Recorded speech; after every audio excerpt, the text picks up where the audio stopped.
Muy buenas noches. Bienvenidos a Odisea. Bueno, acaba de ocurrir algo previsible. Ocurrió lo que estaba pensado, lo que estaba anunciado que ocurriría en Brasil, la consagración de Jair Mesías Bolsonaro como presidente, después de una campaña muy agresiva, de una campaña muy tensa, con un Brasil partido en dos, lo que es raro en un país que ha privilegiado históricamente el consenso sobre el conflicto, una cultura política la brasileña muy distinta de la cultura política argentina y en general de la cultura política de raigambre española o hispanoamericana. Se está caracterizado suficientemente Bolsonaro como una especie de neofascista, como un hombre que tiene cuestionamientos muy radicales respecto del sistema democrático, que ha dicho cosas muy contundentes en ese sentido, como por ejemplo que las minorías se deben inclinar delante de las mayorías. Ha dicho que él es un defensor de la tortura, ha defendido la dictadura militar brasileña y la violación de derechos humanos de esa dictadura. Ha hablado en contra de todas las minorías, de una u otra manera, desde los indios hasta los homosexuales, pasando por los afrodescendientes. De esa caracterización intentó moverse Bolsonaro anoche en su primer discurso como presidente electo de Brasil. Dijo que él sería el garante de la Constitución, el garante de las libertades, que quería un Brasil unido donde hubiera lugar para todos los brasileños, y agregó lo siguiente, que es muy significativo: nacidos en Brasil o nacidos fuera de Brasil, es decir, para los inmigrantes. Siempre está sospechado este tipo de concepción o de mentalidad de xenofobia. Y habló de que sería el garante de las libertades. Ese discurso moderado en lo político de Bolsonaro, de un líder ultranacionalista, como todo líder nacionalista genera inquietud en las fronteras, no estoy hablando de la Argentina, habrá que ver qué pasa en la frontera con Venezuela. La frontera es una atracción siempre para el nacionalista, la división territorial, el límite. Hay que mirar si no a Trump o al propio Putin. Bueno, pero más allá de esta caracterización de Bolsonaro, él trató de moverse de esto, ir a una imagen de mayor moderación, pero junto con esa moderación política que él trató de cultivar en la primera noche de la victoria, aparece una voz muy fuerte, otra voz del entorno de Bolsonaro que habla de economía, y es Paulo Guedes. Paulo Guedes ha dicho cosas muy importantes para la Argentina, desde el punto de vista político y desde el punto de vista económico. ¿Quién es Paulo Guedes? Es un economista súper ortodoxo, diríamos un ultraliberal, formado en la Universidad de Chicago, tiene relaciones muy estrechas con otros compañeros de formación en la Universidad de Chicago, tanto aquí como en Chile. Es un admirador del modelo chileno, con mucha inserción en la vida académica de los economistas chilenos. En la Argentina tiene varios amigos. Probablemente el más cercano sea Fernando de Santibáñez, que también se formó en la Universidad de Chicago. Dijo cosas muy contundentes, sobre todo dos. Paulo Guedes dijo que él pretendía un shock fiscal cuyo objetivo sería llegar en un primer año al déficit cero. Brasil tiene un déficit fiscal importante que ronda los 7 puntos. Es una gran meta la que se propone Guedes en un primer año de gobierno. Y además, abrir la economía. Y dentro de esa política de apertura económica, revisar el Mercosur, seguramente revisarlo en lo que tiene el Mercosur de unión aduanera. ¿Qué quiere decir de unión aduanera? Un arancel externo común que nos obliga a negociar juntos cualquier tratado de libre comercio frente a terceros. Lo que está diciendo Guedes es: Brasil quiere en materia de comercio bajar los aranceles por su cuenta y cortarse solo. Muy bien, esto último puede ser muy atractivo para un Macri que piensa de manera similar. En el gobierno de Macri hay una corriente muy poderosa, diríamos que encabezada por Macri, que pretende una mayor apertura comercial. Y detrás de eso estaban cuando se intentaba sellar un acuerdo con la Unión Europea, acuerdo que siempre Macri creyó venía demorado, no tanto por los franceses como por los brasileños. Esto se podría corregir y introduciría en la Argentina una enorme tensión.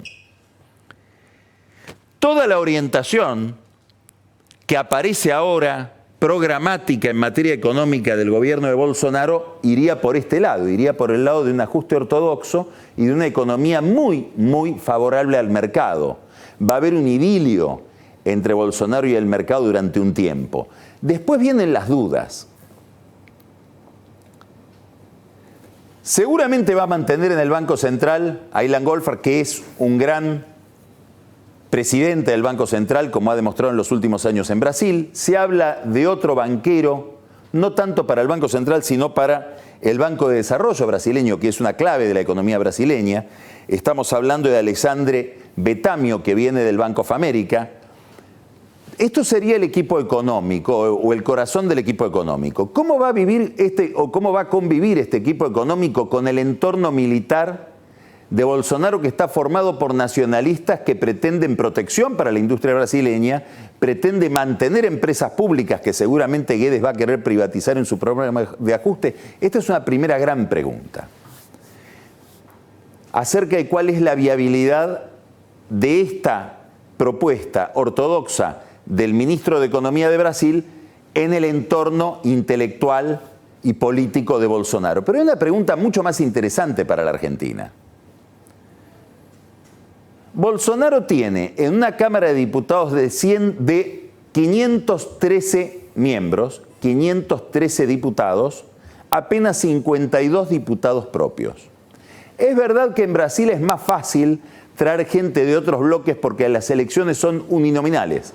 Es decir, la gente elige un diputado y ese diputado hace campaña por sí mismo, se consigue su propio financiamiento y en general se siente dueño de su banca, con lo cual tiene mayor plasticidad o mayor facilidad para pasarse de banca y por algún estímulo, que no queremos imaginar cuál es porque puede haber muchos, pasarse del lado del gobierno. Pero hoy por hoy, Bolsonaro está en minoría en el Congreso, una minoría muy marcada y en un país muy dividido. Entonces, ¿cuál es el espejo donde se mira la Argentina? El espejo donde eventualmente se mira Macri. El gobierno argentino dijo: tenemos que hacer gradualismo, no solamente por razones económicas, sino principalmente por razones políticas. No podemos ir a un shock de entrada.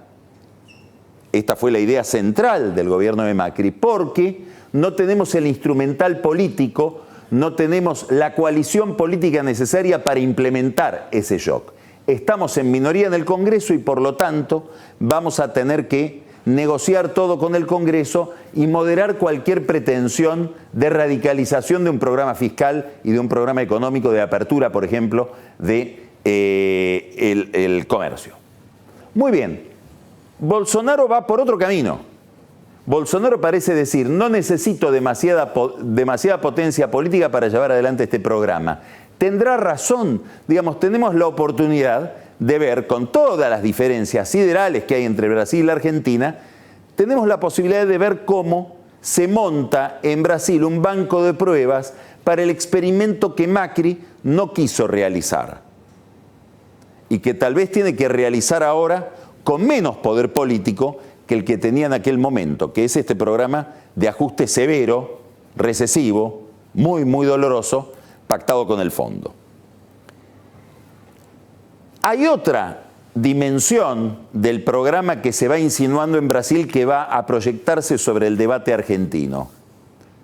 Obviamente la cuestión es la dimensión del Estado, que Guedes dice, el ministro de Hacienda de Brasil, próximo ministro de Hacienda, quiere atacar de manera draconiana, drástica, y detrás de la dimensión del Estado el problema de los impuestos. Es un problema que se discute poco en la Argentina, pero dada la carga impositiva que pesa sobre los ciudadanos argentinos y sobre todo sobre los contribuyentes, sobre los que pagan sus impuestos, es un debate que va a ser cada vez más usual. De hecho, ya está instalado. Hoy hay una discusión en el Senado que le introduce Miguel Pichetto, tratando de reducir a lo mínimo posible el impuesto a los bienes personales que la Argentina se comprometió a legislar con el Fondo Monetario Internacional. De hecho, Pichetto acaba de presentar un proyecto, por el cual se excluya a las casas que son habitación, digamos, a las casas donde vive la gente. Si la casa se usa como vivienda, quedaría excluida del impuesto a los bienes personales siempre y cuando valga menos de 18 millones de pesos. Y por encima de 18 millones de pesos se pagaría por la diferencia con esos 18 millones de pesos. Una discusión que introduce Pichetto, que es un senador bastante disonante del resto, no del peronismo, sino de la clase política argentina, porque suele tener posiciones políticamente incorrectas, también en materia de migración, por ejemplo.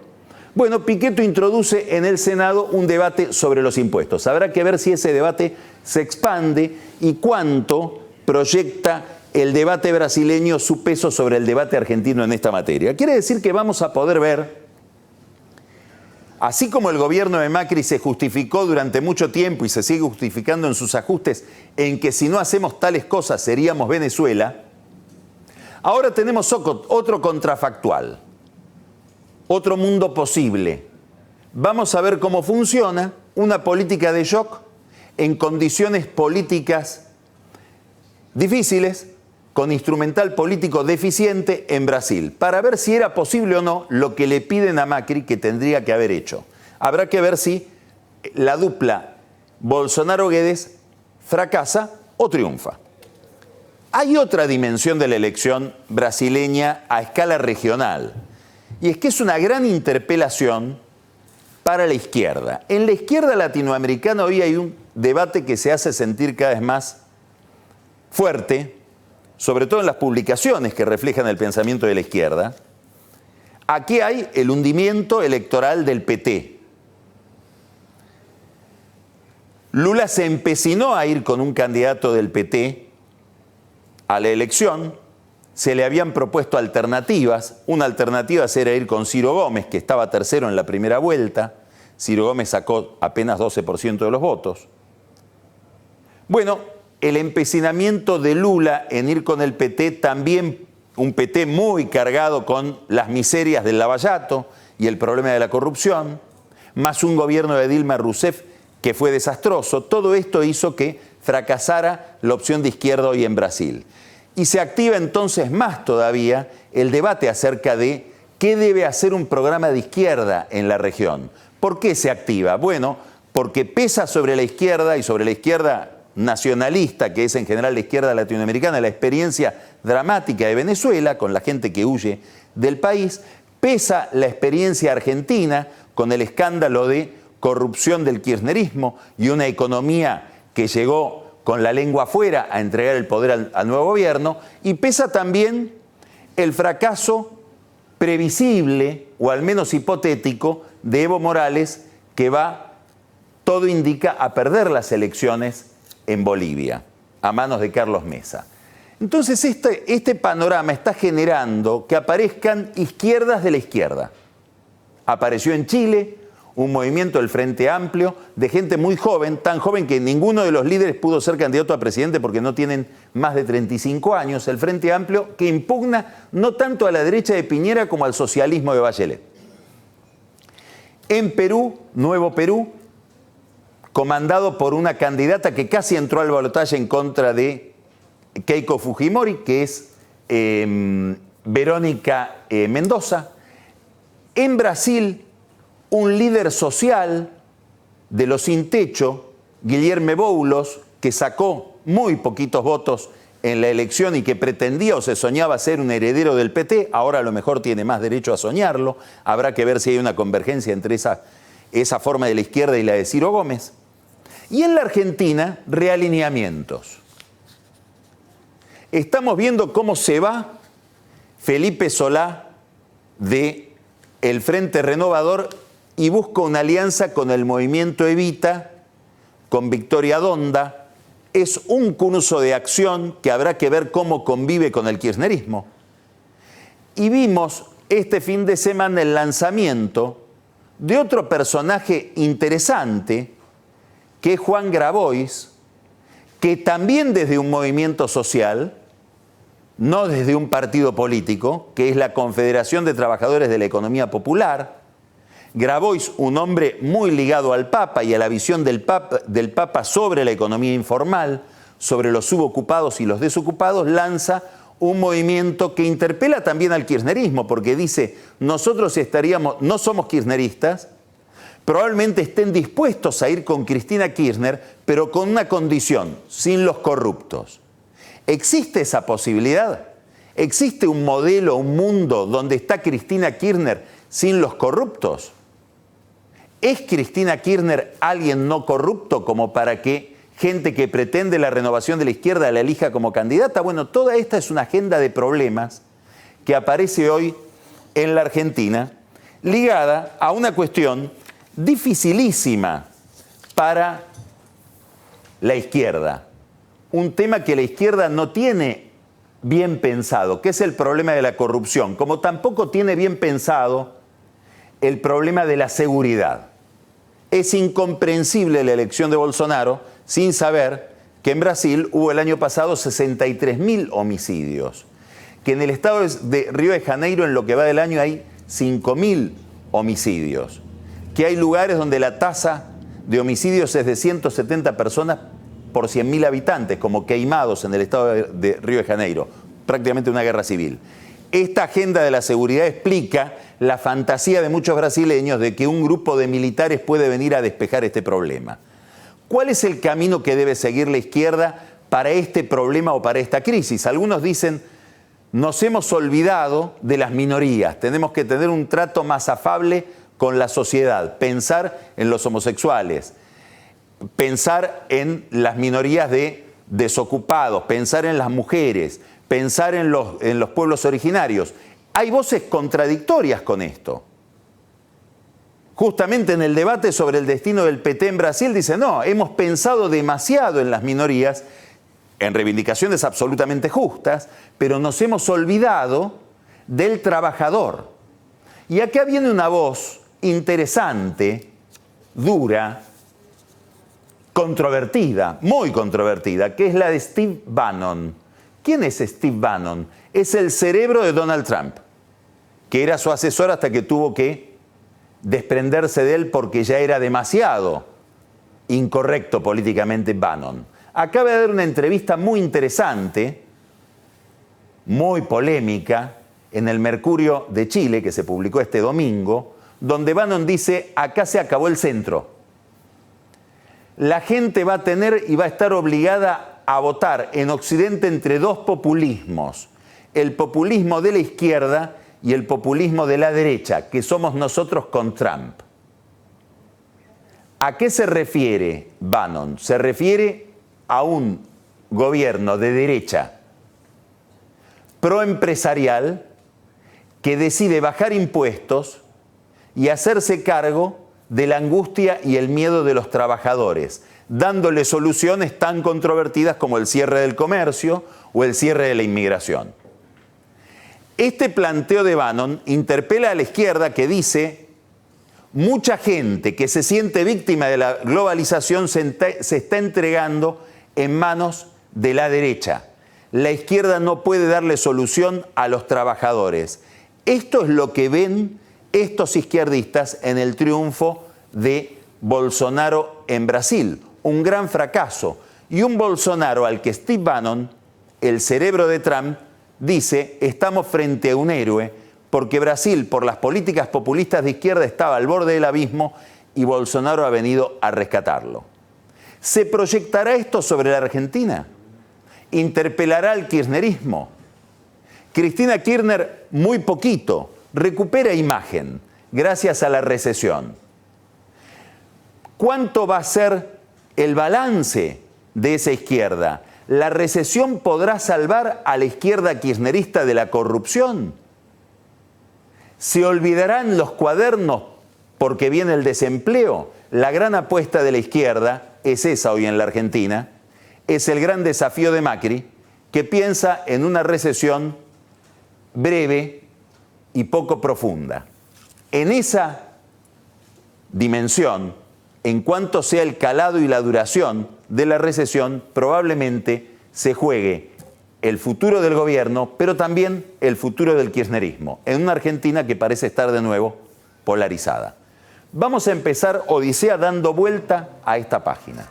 Y vamos a ir a hablar de otro tema, de un tema importante, probablemente el tema más importante, y es educación. Y nos vamos a encontrar con una persona que a usted le va a resultar interesantísima.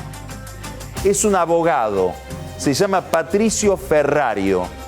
Durante 35 años, Patricio Ferrario estuvo al frente de una escuela modelo agropecuaria de Tres Arroyos, donde hay 1.200 chicos que se preparan de la mejor manera, con las mejores calificaciones, para la producción agropecuaria, que es el corazón de este país.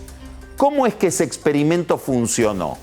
¿Por qué tuvo un éxito esa escuela agropecuaria que hoy es modelo de otras escuelas de su tipo? ¿Y qué lecciones puede sacar el resto de la Argentina o del sistema educativo